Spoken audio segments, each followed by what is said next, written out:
తప్పకుండా సార్. మన cinema sir, నేనెందుకు మాట్లాడను. సో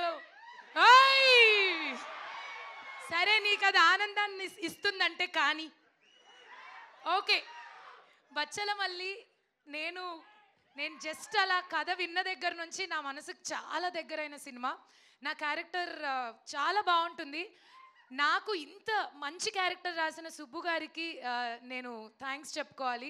ఈ సినిమా గురించి నేను కూడా చాలా మాట్లాడాలి, but I think we will hold it for pre release function. And working with Naresh గారు ఏం చెప్పాలి. నేను ఒక 6 నెలలు సంవత్సరం నుంచి మా ఇంట్లో వాళ్ళని ఎలా అయితే రోజు కలుస్తున్నానో అలా నరేష్ గారిని కలుస్తూనే ఉన్నాను.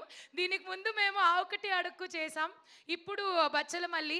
ఈ తర్వాత కూడా నెక్స్ట్ ఇమ్మీడియట్గా మళ్ళీ సినిమాలు చేయాలని కోరుకుంటున్నాను సార్, లేదా మిమ్మల్ని మిస్ అయిపోతున్నాను నేను మీరు కనబడకపోతే.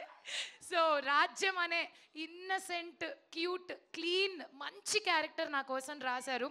ఫస్ట్ ఆఫ్ ఆల్ పర్ఫార్మెన్స్కి స్కోప్ ఉన్న క్యారెక్టర్. ఇందాకే ప్రొడ్యూసర్ గారు వచ్చి చెప్పారు కూడా, ఈ సినిమాతో మీ గ్రాఫ్ చాలా బాగా పెరుగుతుందండి, బాగుంటుంది అని. తదాస్తు, అలా అవ్వాలని కోరుకుంటూ డిసెంబర్ 20వ తారీఖు మేము మనస్ఫూర్తిగా తీసిన ఈ సినిమాని మీరు కూడా మనస్ఫూర్తిగా చూసి ఆశీర్వదించాలని, హాయిగా కూర్చుని మీ కథలన్నీ అలా నెమరు వేసుకోవాలని ఒకసారి కుర్చీల్లో కోరుకుంటున్నాను.